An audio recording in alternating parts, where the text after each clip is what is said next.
እውቀትን ከዚች ምድር የሚያነሳው ወላኪን يقبضه بقبض العلماء ዑለማዎችን በማንሳት ነው እውቀትን ከዚች ምድር አላህ የሚያነሳው። በየዓመቱ በጣም በርካታ ዑለማዎችን እንቀብራለን።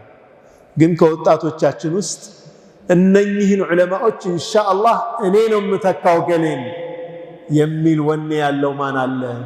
ያ ያስፈልገናል። መተካካት ካልቻል ዒልም እየተነሳ ነው የሚሄደው።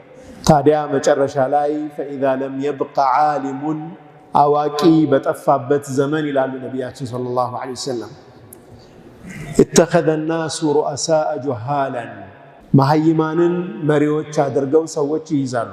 የመሃይማን መሪዎች ይፈጠራሉ።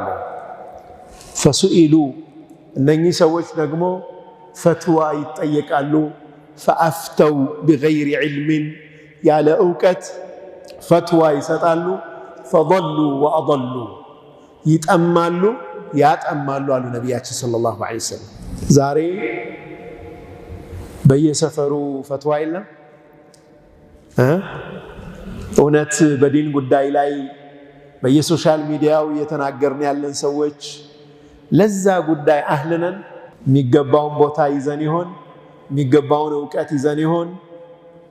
ምን ደረጃ ላይ ያለነው? እንደ ኡማ ራሳችን ማየት ይጠይቃል።